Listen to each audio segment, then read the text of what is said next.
Namaskar friends, this is NJ, host on this channel. Continuing our discussion on understanding the different planetary time periods, in this video we will have our discussion on the 16-year-long Mahadasha of the planet Jupiter. So friends, to begin with, first let's try to understand this terminology Mahadasha. What does it mean? If many of you are first time listening to this video, or you are accustomed to the terminologies of the the Western astrology or the tropical astrology, so this term needs to be understood with complete contemplation. So guys, in our Vedic astrology, the human life has been equated to in total 120 years of time, specifically to all those people who follow the Vimshotri Mahadasha, and each planet has been allotted a specific time period. So for example, Venus has been allotted 20 years, Mars, Ketu has been allotted 7 years, same ways Jupiter has been allotted 16 years of time. So whichsoever planetary dasha or time period you are going to be running, so during that time period, that planet's vibrations are going to be very strong in your life. Like, it will not be an exaggeration to say this thing, that in your that planetary dasha, that planet is actually going to be sitting in the driving seat of your life. So not only the Mahadasha planet governs your outer circumstances, but at the same time it also governs your own behavior, your own personality, by even infusing those governing thoughts in your mind. So it's very important to actually understand which planetary dasha is currently operational in your life in order to understand your behavior, your personality at that particular given point of time, and at the same time in order to predict life events for you. Now guys, if you want to understand this Jupiter's Mahadasha, which is going to be a 16-year-long period, so first of all, it's very important to understand the qualities which Jupiter represents. So you have to understand this thing, that Jupiter only has goodness to offer in this world, in everyone's life. Jupiter is the only planet which you cannot afford to be in a bad state in your chart, and no matter in which stage of life you are in, you need to have the strong blessings of Jupiter in your life. Even if someone who is a student, he needs to have the grace of Jupiter in his life to fare good in his exams, in his academics. Even if you are in your youth, you want to have a good partner. Even if you are in your middle age, you want to have good sustainable career, you want to expand your family, and Jupiter also represents expansion as well. In whichsoever house Jupiter sits or Jupiter influence, it actually gives you prosperity, divine luck can be experienced, and at the same time it actually expands the positive fruits of that house. So guys, Jupiter, which in itself represents auspiciousness, grace, fortune, and in which area of life divinity can be experienced, wise counsel can be experienced, can be actually attached with the signification of Jupiter in Vedic astrology. Even if you want to understand that to which all houses Jupiter can be attached as the natural significator or the karaka. So the second house of your speech, of your values, of your finances, fifth house of your intellect, ninth house of your fortune, of your good deeds, and at the same time even the 11th house of your wish fulfillment completely comes in the purview of this planet Jupiter only. So that is something friends, which I wanted to tell you as a part of the general signification which Jupiter represents. Now coming to the next section, whichsoever dasha you want to judge that how it is actually going to work or function in your life. So all what you have to do is that you have to just make that Mahadasha planet as your ascendant. So in whichsoever signs planets are going to be placed, they are going to remain in those signs only. All what you have to do is that you have to shift the chart and you have to make that particular Mahadasha Lord planet as your ascendant, and then you have to make an assessment of the chart that in which area of life majority of the attention is coming. And when we talk about the planetary time period of Jupiter, so guys, as you know this thing, that when we talk about naturally by nature malefic planets, like for example planet like Rahu, planet like Ketu, Mars, or Saturn or even Sun, they encourage you to work hard, and whatsoever you want to achieve, that can be achieved only with and only after doing hard work and going through little bit of the struggle at the same time. But when we talk about auspicious and benefic planets like, for example, Jupiter, Venus, Moon, Mercury, so with lot of grace, good results can be achieved. And there couldn't be a better placement of Jupiter if you will find that you are about to start the dasha of the planet Jupiter. And Jupiter is well placed, let's say for example in the Kendra Bhava, like first house, fourth house, seventh house, 10th house, or even the Trikon Bhava like 5th house, 9th house, ascendant. So that can be seen as a very good placement of Jupiter, where it can actually manifest and bring good results in your life. And guys, even if you want to understand that which dashas can be considered as the most fortunate or lucky, so as per my own experience, I always say this thing that the best dasha can be seen as the dasha of the ascendant lord, which actually encourages you to do something for which you have taken the birth. Let's say for example, even the dasha of the 10th house lord, which encourages you to fulfill your duties and karma in this lifetime. And at the same time, see, when we talk about in the original Kalpurush Kundli, so you know this thing that Jupiter rules the Sagittarius sign and the Pisces sign, which comes in the original Kalpurush Kundli's 9th house and the 12th house. But when we talk about which is the house where Jupiter goes through debilitation, so it's the 10th house. So what does this signify? Does it signify that the time period of Jupiter doesn't want you to work hard, doesn't want you to fulfill your responsibilities? No. It means that Jupiter attains exaltation in the natural Kalpurush Kundli in the 4th house. So Jupiter actually blesses you with emotional happiness, with fulfillment, with contentment. And it is the time period where Jupiter is actually going to encourage you to, rather than running only for the money, it encourages you to get and amass the spiritual merits. Because friends, even if you want to understand it from the perspective of Jupiter's relationship with other planets, so no other planet sees Jupiter as its enemy, and Jupiter shares good rapport with Sun, Moon, Mars. It shares a neutral relationship with Saturn, or you could say with Ketu. But when we talk about its enmity, so it is inimical towards Mercury and Venus, to this extent or because of this reason that these are the two planets which can completely take Jupiter's benefic qualities, Jupiter's inherent, craving and inclination for the knowledge towards the Rajasic entanglements of the society of the world. And at the same time, if I were to say on my own opinion, the only planet which should not come close to the planet Jupiter, which should not put or bring its negativity or malefic influence in the functioning of Jupiter, so that is the planet Rahu. See, you have to understand this thing, that why Gaj Kesari Yoga is considered as the most fortunate yoga. No matter what other astrologers say, or in my opinion, Gaj Kesari Yoga can be seen as the best yoga, because moon is something which defines your personality, which defines your thought process, thinking process. So which planet do you want surrounding your subconsciousness? A planet which represents optimism, happiness, prosperity, good thoughts, thoughts of compassion, virtues, encouraging you to do good deeds. So that is the kind of influence which Jupiter can bring, and that is the reason it is considered as Gaj Kesari Yoga. The conjunction or the combination of Jupiter and Moon is considered as the most auspicious yoga.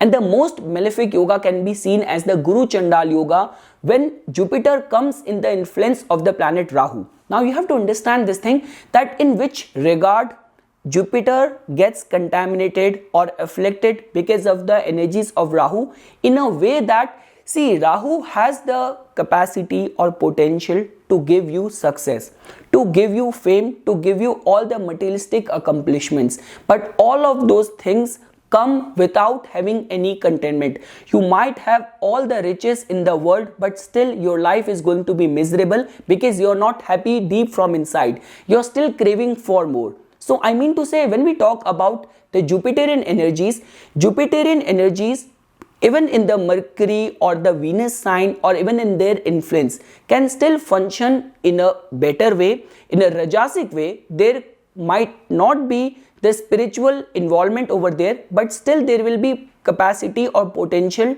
to be happy or be contented. But whenever Rahu's influence comes on the Jupiter, the contentment and the happiness quotient goes completely out of the picture or gets completely drained away. So that is something, friends, which I wanted to tell you. If you want to understand the general theme or the guideline of understanding the Mahadasha of the planet Jupiter, so definitely this time period can be seen as a very beneficial time. Now, whether you are born in the Jupiterian Dasha only, like for example, if your moon nakshatra is Punarvasu, Vishakha, Purvabhadrapada, so that means you will start your first Dasha as of the Dasha of the planet Jupiter only. Or even let's say for example, you were going through the Mahadasha of the planet Rahu before. So that time period could be filled with all form of discontentment, confusion, illusions, chaos, mental turmoils. So the moment you are going to enter the Jupiterian Mahadasha, you can fairly see the change coming or the transition coming in your subconscious in the form of capacity to feel fulfilled, capacity to feel contented. And even when we talk about the general guidelines or the theme of this whole 16-year-long period, so this time period can be seen as a time period where knowledge can be acquired, good education can be acquired, family happiness, family expansion, craving for knowledge, getting good counselors, getting good advisors, spiritual involvement, spiritual influence, interest in religious austerity, and the support of luck. Amassing or accumulating good spiritual merits can be seen as some of the foundation or guideline of this 16-year-long Mahadasha of the planet Jupiter.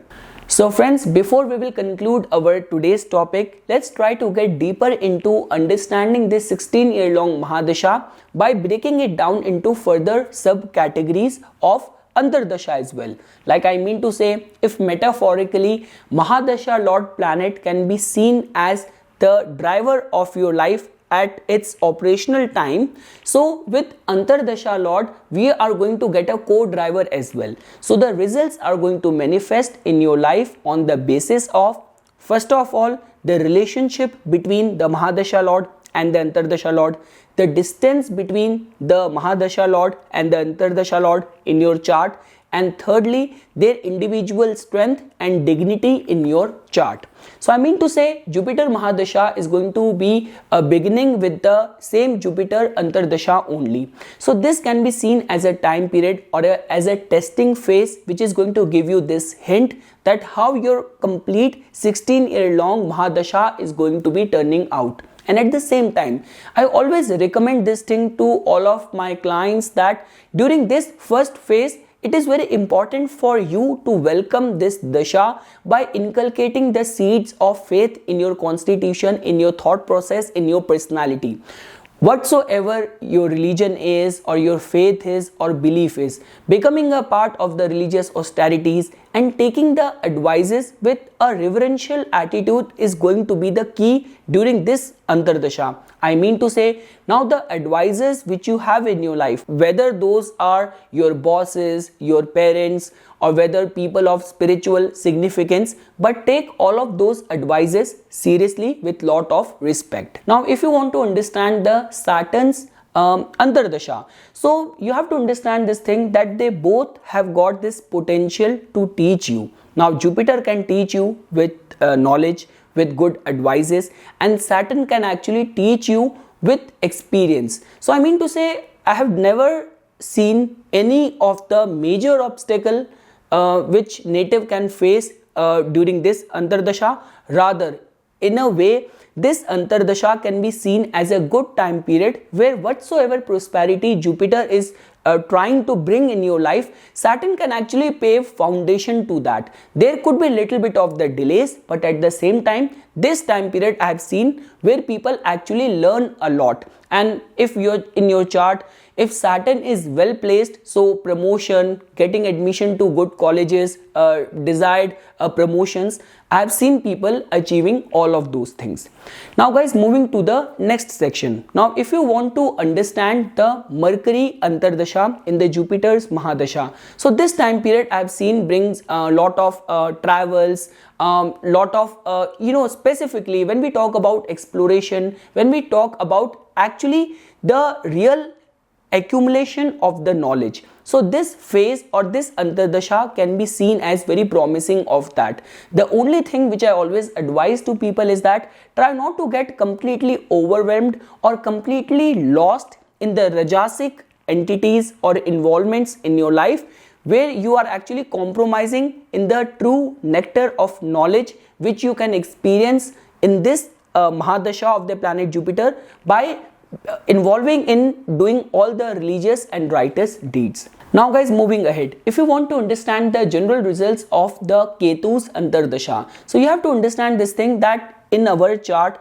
Ketu is a planet which has got a very extreme way of working, and it's the Jupiter only which holds the potential or power to control its malefic side, because at the end of the day even Ketu has got a benevolent moksha giving side as well. So this time period can be seen as some of the forced changes might come in your life, and the reason of all of those changes could be completely unknown to you. So it could be seen as a way that Jupiter is actually giving you the grace and fortune and giving you the results of all of your ripe karmas even from the past lives as well.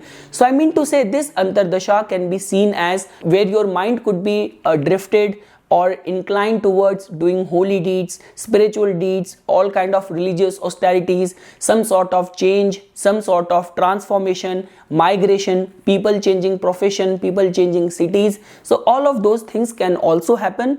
I will not say that your free will is going to be very low. That is generally the theme when either you're going through the both Mahadasha and the Antardasha of the karmic planets. But in this time period, this can be seen as a very good time period to actually experience and welcome all the positive transformation and changes in your life.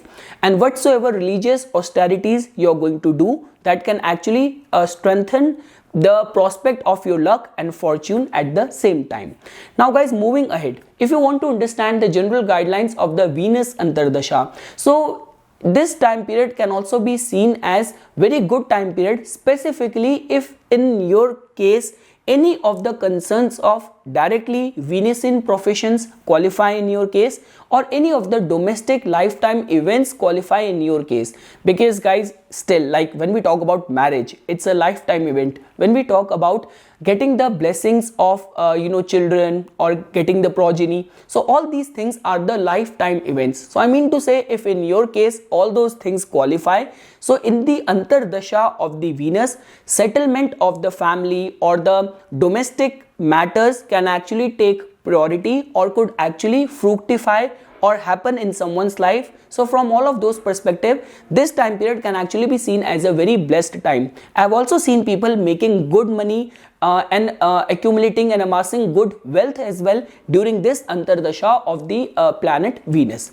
Now guys, moving ahead. Now if you want to understand the Antardasha of the planet Sun, so just because Jupiter and Sun, they both hold good relationship, so because of which this time period can be specifically seen as where the prospects of your fame, of your luck, of your public image, your self-worth is actually going to get accentuated, and basis the placement of the Sun, good results can be attained. Name, fame, recognition, titles can actually be attained. Now guys, moving ahead, if you want to understand the Antardasha of the planet Moon, so this time period can be seen as one of the very auspicious time period in this 16-year-long Mahadasha of the planet Jupiter. So I mean to say, where whatsoever is going to happen, that is going to happen on your subconscious, on your mental way. So I mean to say, your mind is definitely going to imbibe all the wisdom which Jupiter might has to offer. And at the same time, see, this time period can actually be seen as a very good time of inculcating all the religious ethics, and becoming a part of doing the holy, righteous, spiritual deeds. So from all of those perspective, whether you talk about travels, whether you talk about success in arts or any of the creative occupation, if that qualifies in your case, so this time period can be seen as a very good time period. Moving ahead, guys, if you want to understand the Antardasha of the planet Mars, so guys, the good part about this Antardasha is that both Jupiter and Mars holds very good relationship. I mean to say, see, the sign where Mars attains its debilitation, that is the same sign where Jupiter attains its exaltation. So I mean to say, the wisdom and the righteousness of the planet Jupiter would be driving your efforts, would be controlling your endeavors, taking it to the right direction of your fulfillment or towards experiencing the divinity. So the only required eligibility is that the Mahadasha Lord Jupiter has to be strengthened in order to make best use of this Antardasha of the planet Mars.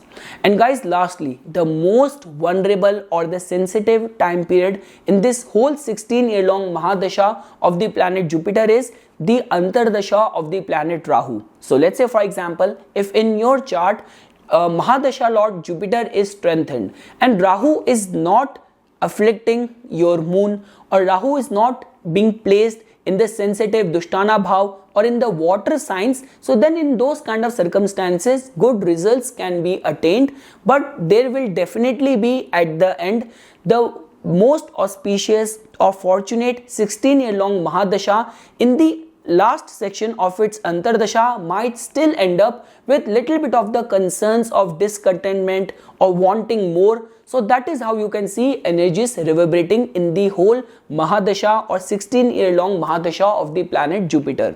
And at the end, friends, if you want to understand the remedies, so apart from all the color therapy, apart from all the recitation of the Bij mantra of the planet Jupiter, worship of Lord Vishnu, offering water and like turmeric and jaggery to the banana plant is possible. So try to do that, and always try to instill optimism in people's lives. Whomsoever you are coming in contact with, try to instill faith in them, try to motivate them, try to educate them, and at the same time, if you can also sponsor the education of the unprivileged children or people, so in those kind of circumstances you are definitely going to be heading in the right direction of strengthening Jupiter and getting good results in its operational time period in your life. So that is something, friends, which I wanted to say as a part of my inputs for the general guidelines, results and theme of the Mahadasha of the planet Jupiter. For further more updates and notifications on the divine science of astrology, please subscribe to my YouTube channel and like my Facebook page. Thank you.